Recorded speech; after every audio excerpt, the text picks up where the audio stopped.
देखेंगे चुनाव तंत्र, इसके बारे में बड़े संक्षेप में थोड़ी जानकारी कर लें कि जो सिस्टम इलेक्शन का होता है ये कैसे काम करता है।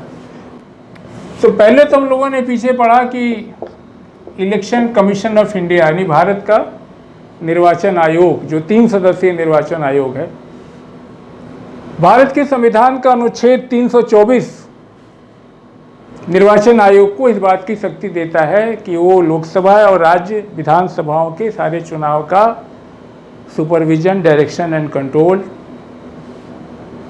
अधिक्षण, नियंत्रण और निर्देशन करेगा। ये अधिकार उनको है। और निर्वाचन आयोग, ये भी हमने पीछे देखा कि 3 सदस्यीय होता है, उसमें एक चीफ इलेक्शन कमिश्नर और 2 हमारे इलेक्शन कमिश्नर साहबान होते हैं और इनकी नियुक्ति राष्ट्रपति करता है। तो सबसे ऊपर तो ये हो गया इलेक्शन कमीशन ऑफ इंडिया। और दूसरे नंबर पे हमारे आते हैं सीईओ। सीईओ हिंदी की लिख दो chief electoral officer. Chief electoral officer आते हैं, ये दूसरे नंबर पे आते हैं सीईओ। राज्य और यूटीज का मुख्य चीफ इलेक्टोरल ऑफिसर या मुख्य निर्वाचन अधिकारी उस राज्य के या यूनियन टेरिटरीज के चुनाव का सुपरविजन करता है, पर्यवेक्षण करता है, जिसका कि ये ईसीआई भारत का निर्वाचन आयोग नियंत्रण, अधिक्षण और निर्देशन, डायरेक्शन, सुपरविजन एंड कंट्रोल करता है। क्लियर? ये कौन साहब लोग होंगे? इसमें an officer of state government and UTs का किसी ऑफिसर को नियुक्त किया जा सकता है और नियुक्ति के पहले स्टेट गवर्नमेंट से या कंसर्न यूटीज का जो एडमिनिस्ट्रेटर होगा, जो प्रशासक होगा, जो प्रशासन देख रहा है, उससे कंसल्ट करके ही इसकी नियुक्ति की जाएगी। क्लियर? ये सीईओ की बात हो गई। तीसरे नंबर पे हमारे डीईओ आते हैं। डीईओ जिसे आप क्या कहते हैं? डिस्ट्रिक्ट इलेक्शन अफसर। तीसरे नंबर पे हमारे आते हैं डिस्ट्रिक्ट इलेक्शन अफसर। ईओ को क्या कहेंगे? Subject to the supervision, direction and control of the chief electoral officer. The district election officer DEO क्या करेगा? सुपरवाइज करेगा the election work of the district, उस डिस्ट्रिक्ट का। और ये कैसे नॉमिनेट होंगे? इनको इलेक्शन कमीशन नॉमिनेट करेगा या नॉमिनेट करेगा या डेजिग्नेट करेगा। And officer of the state government, जो कि किसी राज्य सरकार में कोई ऑफिसर है, उसको कैन अपॉइंट कर सकता है as a DEO, but with consultation of state government. ठीक, ये हमारे डीईओ हो गए। और चौथे नंबर पे आरओज आते हैं। आप जाने होंगे इलेक्शन कमीशन को आरओज एंड एआरओज, जिसे आप कहते हैं returning officers and assistant returning officers. Hindi में कहेंगे तो चुनाव अधिकारी, सांचे मतलब निर्वाचन अधिकारी। यानी अगर इलेक्शन पीसीज का है, पार्लियामेंट्री कॉन्स्टिट्यूंसीज का है या एसीज का है, PCs and ACs at the condition में भी जैसी स्थिति हो, तो ये क्या करते हैं? ये कंडक्ट करते हैं election. They are responsible for conducting election. उस जो जहाँ की रिटर्निंग ऑफिसर होते हैं, उसको जो है वहाँ का जो इलेक्शन कंडक्ट होता है उसके सारी व्यवस्था के लिए जिम्मेदारी, रिस्पॉन्सिबिलिटी आरओज की होती है। और आरओज की नियुक्ति कौन करेगा? चुनाव आयोग करेगा, इलेक्शन कमीशन करेगा, ईसीआई करेगा, डिजिग्नेट कर सकता है, नॉमिनेट करेगा। And officer of state government और local authority in consultation with the state government और the UTs at the condition में भी। और similarly AROs are appointed, assistant returning officers are appointed to assist, क्या करने के लिए?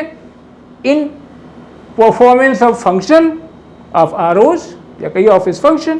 तो ये ROs की बात हो गई। और एक और बड़ा महत्वपूर्ण पद होता है, आप जाने होंगे, जिसे आप कहते हैं क्या? EROs एंड AEROs भी होते हैं। ठीक, EROs को कहिए, इसलिए इनका पूरा नाम है इलेक्टोरल, बिना इनके तो कुछ नहीं होगा, इलेक्टोरल रजिस्ट्रेशन ऑफिसर। ये जो है, जो हमारी निर्वाचक नियमावली तैयार होती है, जो इलेक्टोरल रोल ईआर तैयार होता है, ये इनकी रिस्पॉन्सिबिलिटी है ईआरओज की हो कि वो हमारे इलेक्टोरल रोल को, निर्वाचक नामावली को तैयार कराएं। ठीक, उसको आप जानते होंगे कि ईआरओज अपने अंडर में जो है, अपने जो उनके विधानसभा होती है उसको वो सुपरवाइजर्स और बीएलओज में डिवाइड रहते हैं, और इनका काम है responsibility for preparing electoral rolls for parliamentary constituency और assembly constituency at the condition में भी। और इनका अपॉइंटमेंट कौन है? द इलेक्शन कमीशन इज, इनको भी इलेक्शन कमीशन अपॉइंट करता है।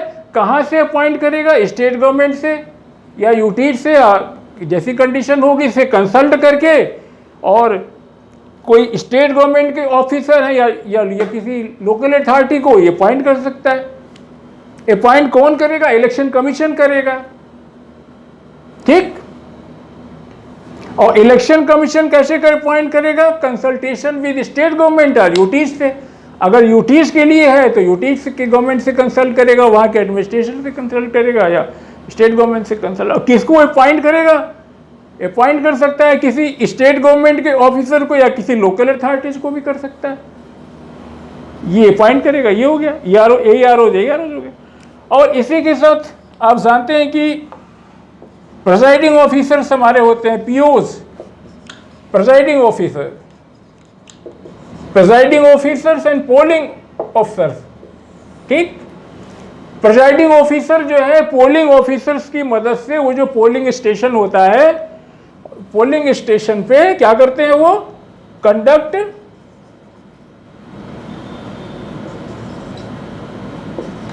The poll at the station, conduct the poll at the station. यानी किसी पोलिंग स्टेशन पे जो बूथ होता है उस पे निर्वाचन कराने की सारी जिम्मेदारी हमारे प्रिजाइडिंग ऑफिसर्स की होती है, और वो अपने निर्वाचन अधिकारियों की मदद से, पीओस 3, 4, 5 हो सकते हैं निर्वाचन अधिकारी, first, second, third, fourth, fifth तक, ये जैसी कंडीशन हो, जैसी भौगोलिक की स्थिति हो या जैसी विधानसभा की स्थिति हो, निर्वाचक नामावली के हिसाब से, तो पीओस ये प्रिजाइडिंग ऑफिसर, जिसे आप पीठासीन अधिकारी कहते हैं, पीठासीन अधिकारी और निर्वाचन अधिकारी ये मिलकर के उस पोलिंग स्टेशन का पे जो है वोट कराने की जिम्मेदारी ये इनकी होती है। संक्षेप में ये मैकेनिज्म है। ऊपर आपके भारत का निर्वाचन आयोग, फिर चीफ इलेक्टोरल ऑफिसर होते हैं आपके, फिर डिस्ट्रिक्ट इलेक्शन अफसर होते हैं, डीओज होते हैं, आरओज और एआरओज होते हैं, ईआरओज होते हैं, जिनका जो इलेक्टोरल रजिस्ट्रेशन ऑफिसर होते हैं, जिनका काम होता है निर्वाचक नामावली को अपडेट कराना, जिसके आधार पर चुनाव होता है। इनको असिस्ट करने के लिए एआरओज अपॉइंट किए जाते हैं। और सारा सब कुछ जो है इस ईसीआई के देख रेख में होता है, जो कि बताया कि 324 इस सारे चुनावों की, चाहे पीसीज की हो या एसीज की हो, इस सारे के सुपरिटेंडेंट डायरेक्शन एंड कंट्रोल का अधिकार ईसीआई को देता है। सर यहाँ एक बात यहाँ ध्यान देने की यह है कि इन पीओज की नियुक्ति जो है कौन करता है? डिस्ट्रिक्ट इलेक्शन अफसर, डीओज करता है।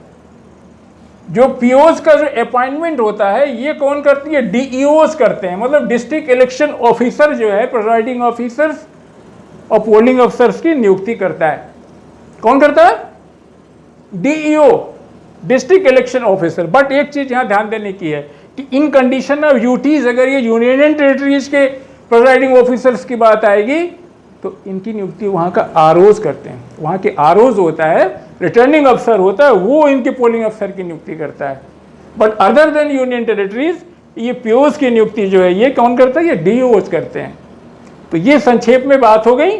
और अब हम देखते हैं थोड़ा सा कि ऑब्जर्वर्स कितने तरीके के होते हैं। बड़ा भ्रम होता है कि ये कौन से ऑब्जर्वर हैं। ऑब्जर्वर भी कई तरीके के होते हैं। थोड़ा सा हम ऑब्जर्वर के बारे में जान लें। ऑब्जर्वर्स हिंदी में इसे प्रेक्षक कहेंगे। Election commission free and fair election ensure करने के लिए 6 तरीके के ऑब्जर्वर की नियुक्ति करता है। आपके जनरल ऑब्जर्वर हैं, दूसरा आपका है एक्सपेंडिचर ऑब्जर्वर है, एक्सपेंडिचर ऑब्जर्वर।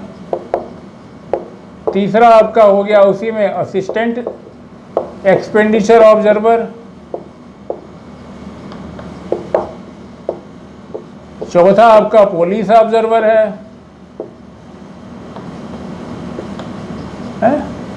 पांचवा आपका ये हो गया पुलिस ऑब्जर्वर हो, अवेयरनेस ऑब्जर्वर है, अवेयरनेस ऑब्जर्वर नियुक्त करते हैं, और छठा last but not least micro observer. Hindi में इसको कहेंगे सामान्य प्रेक्षक। तो निर्वाचन आयोग जो है फ्री और फेयर इलेक्शन इंश्योर करने के लिए इलेक्शन कमिश्नर डिप्लॉयज क्या करता है, general observer in advocate number two smooth conduct of election, कि इलेक्शन जो है शांति और सुचारू पूर्वक संपन्न हो जाए, इस नाते जनरल ऑब्जर्वर सामान्य प्रेक्षक नियुक्त किए जाते हैं। ये क्या करते हैं कि they keep very close watch on every stage of electoral process to ensure free and fair election. ये चुनाव के प्रत्येक चरण पे जो है उस पर बड़े गहनता से इस पे नज़र रखते हैं, ये पूरी प्रक्रिया को देखते हैं जनरली। ठीक इसी तरीके से व्यय प्रेक्षक होते हैं, व्यय प्रेक्षक जिसे या एक्सपेंडिचर ऑब्जर्वर इंग्लिश में लिखा गया व्यय प्रेक्षक। इनका क्या काम क्या, इनका भी काम है कि व्यय से संबंधित निर्वाचन आयोग ने उम्मीदवारों के खर्च की जो सीमा की है जिससे कि सब बराबरी पे आके लड़ सके और उसका पालन ठीक से किया जा रहा है कि नहीं किया जा रहा है व्यय का, ये काम एक्सपेंडिचर ऑब्जर्वर का है। या कहें कि to keep close watch on expenditure of election of the candidate, किसी प्रत्याशी का जो व्यय है, जो चुनाव खर्च है, वो निर्वाचन आयोग की गाइडलाइन में हो रहा है कि नहीं हो रहा है, उस पर टू कीप क्लोज वॉच, बड़ी गहरी नज़र रखते हैं। ये काम है व्यय प्रेक्षक का। और इनको असिस्ट करने के लिए एईओज भी होते हैं, छोटे छोटे पार्लियामेंट्री पीसीज हैं तो उनको सेक्शन में बांट दिया गया, और अगर एसीज हैं असेंबली कॉन्स्टिट्यूंसीज हैं तो उनको भी सेक्शन में बांट दिया गया और इनको एईओज को इनका चार्ज दे दिया जाता है। यानी असिस्टेंट व्यय प्रेक्षक ये उनको असिस्ट करते हैं। और व्यय प्रेक्षक का ये भी काम है कि पूरे चुनाव प्रक्रिया में ये देखें, पूरी चुनाव प्रक्रिया की निगरानी करें कि वोटरों को से प्रलोभन न देने पावे, लालच न देने पावे, ये इंश्योर करना इनका काम है। और असिस्टेंट जो एक्सपेंडिचर ऑब्जर्वर होते हैं उनको असिस्ट करते हैं। कोई बड़ी रैलियां होती हैं तो वहाँ पे वीडियोग्राफी करा के लाते हैं, देखते हैं कि उनका खर्च कहीं बहुत ज़्यादा तो नहीं है, ये पार्टी का खर्च और जो प्रत्याशी का खर्च है उन सारी चीज़ों पे नज़र रखते हैं। या ये कहिए कि ये इलेक्टोरल मैल प्रैक्टिसेस को और प्रॉम्प्टली अटेंडेंस उनको देखते हैं, और अगर इस तरह को एक्सपेंडिचर को लेकर के कहीं इरेगुलरिटीज़ की कंप्लेन आ रही है तो ये एईओज और एईओज मिलकर के प्रेक्षक के नॉलेज में डालते हैं, जनरल प्रेक्षक को, फिर वहाँ से इलेक्शन का कमीशन को जाता है और ये उस शिकायत का निवारण भी करना इन्हीं एईओज और ईओज का काम है। तो ये इनका हो गया। इसी तरीके से पुलिस ऑब्जर्वर नियुक्त किए जाते हैं, पुलिस प्रेक्षक।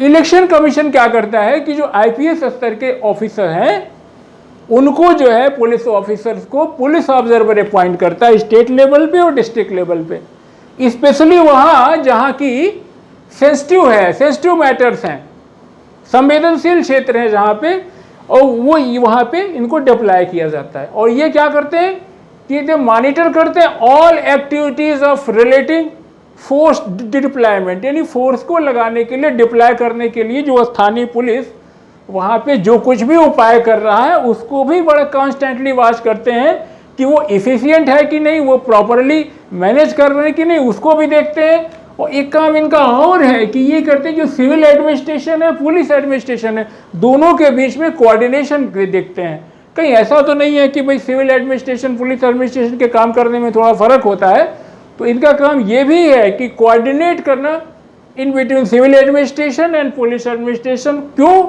क्योंकि सबको फ्री एंड फेयर इलेक्शन चाहिए, जो हमारे इस क्या कहते हैं उसको इलेक्शन कमीशन ऑफ इंडिया का ऑब्जेक्टिव। ये पुलिस ऑब्जर्वर, इस तरीके से अब अवेयरनेस ऑब्जर्वर अपॉइंट होते हैं आपको पता होगा कि पहली दफा जागरूक अवेयरनेस ऑब्जर्वर को हिंदी में क्या कहेंगे? ये कहेंगे जागरूकता प्रेक्षक। और ये जागरूकता प्रेक्षक बहुत पहले नहीं था, ये आपका 2014 से फर्स्ट टाइम ये जो है 2014 में, और देख लीजिएगा शायद ये 16वां, हाँ निश्चित 16वां लोकसभा का चुनाव था। ये 2014 से ये परंपरा शुरू हुई कि जागरूकता प्रेक्षक भी नियुक्त किए जाएं। इनका क्या काम है कि ये ऑब्जर्व करते हैं, कहिए the efficient and effective management of electoral process at field level. ठीक, ये करते हैं, ये ऑब्जर्व करते हैं the efficient and effective management of electoral process at field level. और ये भी इनका काम है कि ये वोटरों के बीच में जागरूकता पैदा करें, अवेयरनेस पैदा करें, जिससे कि अधिक से अधिक लोग इस चुनाव की प्रक्रिया में शामिल हो, टर्नआउट ज़्यादा हो। ये काम भी इनका है। इसी तरीके से एक दो महत्वपूर्ण काम इनके ये भी हैं। इनका काम है ये आल्सो मॉनिटर करते हैं द वेरियस, इनका काम ये मॉनिटर करना भी है various media related aspects of people representation act 1951, यानी they also monitor the various media related aspects of people representation act 1951। इसके साथ साथ इनका ये काम और है, ये भी ऑब्जर्व करते हैं the mechanism at district level checking, अगर कोई ऐसी समस्या आ रही है, checking the problems of paid media को लेके अगर कोई प्रॉब्लम आ रही है डिस्ट्रिक्ट लेवल पे, तो उससे भी कंसर्न है, ये अवेयरनेस ऑब्जर्वर हमारे होते हैं। और लास्ट बट नॉट लिस्ट आपके माइक्रो ऑब्जर्वर हैं, जिन्हें आप क्या कहेंगे? लघु स्तरीय, माइक्रो है तो लघु स्तरीय हो गया, लघु स्तरीय प्रेक्षक।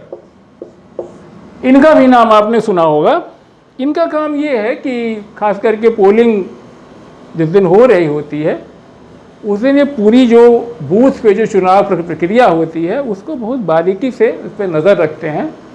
और आप देखते होंगे कि पोलिंग पार्टी जब सुबह तैयार होती है चुनाव के पहले, जब छद मतदान जिसको आप मॉक पोल कहते हैं, जब MOC के जब मॉक पोल होने लगता है तो उसी समय माइक्रो ऑब्जर्वर आ जाते हैं, देखते हैं मॉक पोल हुआ कि नहीं हुआ।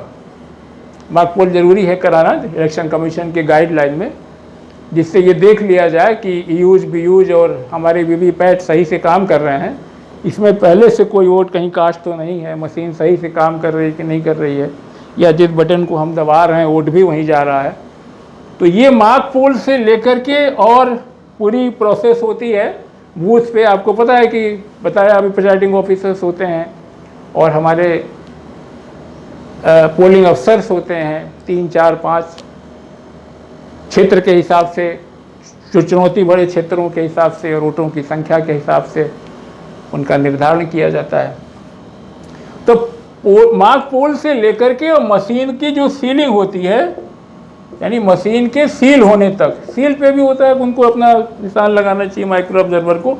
तो ये सारी प्रक्रिया जो हो रही है, ये जो पोलिंग पार्टी वहाँ पे है, यानी हमारे पोलिंग अफसर्स और प्रिजाइडिंग ऑफिसर्स, वो साथ साथ पोलिंग एजेंट्स भी, वो इलेक्शन कमीशन की गाइडलाइन का पालन कर रहे हैं या नहीं कर रहे हैं, इसको बूथ पे इंश्योर करने का जिम्मा हमारे माइक्रो ऑब्जर्वर का होता है। माइक्रो ऑब्जर्वर में सेंट्रल गवर्नमेंट के एम्प्लाई, बैंक वगैरह के या PSUs के ऑफिसर्स या एम्प्लाई कहिए, better word, everybody is employee. तो ये इनका काम होता है उसको देखना करना, और ये माइक्रो ऑब्जर्वर हमारे होते हैं, काम करते हैं। और ये अगर कोई दिक्कत इस तरह की है तो ये हमारे जनरल ऑब्जर्वर होते हैं, उनको ये रिपोर्ट करते हैं। तो संक्षेप में ये ऑब्जर्वर की व्यवस्था इलेक्शन कमीशन ने, हमारी ECI ने की है for free and fair election, ensuring free and fair election, free and fair election के लिए। और बताया general observer, expenditure observer, assistant expenditure observer, police observer, awareness observer, micro observer, ये 6 तरह के ऑब्जर्वर की व्यवस्था है। That's all about observer. चल